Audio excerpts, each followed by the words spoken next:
நம்பிக்கைக்கும் அறிவியலுக்கும் அப்பாற்பட்ட பல அதிசயங்கள் நம்மோட ஆன்மீக பூமியில் நடந்துக்கிட்டு தான் இருக்குது. அந்த வகையில் இந்த கோவிலில் நள்ளிரவு 12 மணிலிருந்து 1 மணி வரைக்கும் அமைதியான நேரத்தில் அம்மன் கால்களில் அணிஞ்சிருக்கிற சலங்கை ஒலி கேட்குது. அன்னை அந்த நேரத்தில் கோயிலுக்குள்ளே உலா வர்றதையே இது உணர்த்துது. இது மட்டும் இல்லாமல் இந்த கோவிலில் தினமும் அதிகாலை 3 மணி அளவில் அன்னை முத்துமாரியம்மன் பூசாரியோட கனவுல தோன்றி அவரை பூஜைக்கு தயார் செய்ய எழுப்பும் அதிசயமும் இந்த கோவிலில் தொடர்ந்து நடந்து வருது. பண்ணாரி அம்மனோட அவதாரமா விளையாடும் குழந்தையா இங்கே நிலை பெற்ற அன்னை முத்துமாரியம்மன் இன்னைக்கும் தான் இங்கே இருப்பதை இத்தகைய அதிசயங்களின் மூலம் உணர்த்தி கொண்டு தான் இருக்காங்க. இந்த அதிசயமான கோவில் அருள்மிகு முத்துமாரியம்மன் கோவில் சாரதா மில் ரோடு, சுந்தராபுரம், கோயம்புத்தூரில் அமைஞ்சிருக்கு.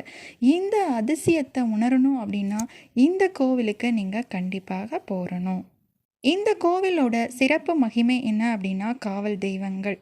சுந்தராபுரம் முத்துமாரியம்மன் ஆலயத்தோட முக்கியமான சிறப்பாக கருதப்படுவது அங்கே வீற்றிருக்கும் காவல் தெய்வங்களான சப்த கன்னியர், கருப்பராயன் வழிபாடு. இந்த கோவிலில் பிராமி, மகேஸ்வரி, கௌமாரி, வைஷ்ணவி, வராகி, இந்திராணி, சாமுண்டி ஆகிய சப்த கன்னியர் அருள் பாலிக்கிறாங்க. பெண்களோட மாங்கல்ய பலம் பெருகவும் குழந்தை வரம் வேண்டியும் இவர்களை வழிபடுவது சிறந்தது.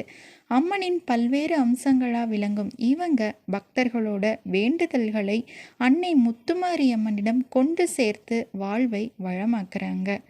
கோவிலோட காவல் தெய்வமாக இருக்கிறது கருப்பராயன். பக்தர்களுக்கு பெரும் அரணாக இருக்காரு. பில்லி, சூனியம், ஏவல் போன்ற தீய சக்திகளோட பாதிப்பிலிருந்து பக்தர்களை காப்பவர் இவர்.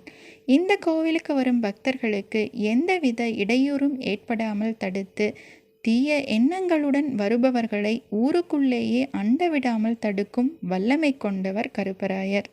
அரச மரத்து விநாயகருடன் இணைந்து வீற்றிருக்கும் கருப்பராயனை வணங்குவதால் குடும்பத்தில் உள்ள மன கசப்புகள் நீங்கி அமைதி உண்டாகும். கோவில் காலை 4 மணி முதல் மதியம் 12 மணி வரையிலும், மாலை 6 மணி முதல் இரவு 8 மணி வரையிலும் திறந்திருக்கும்.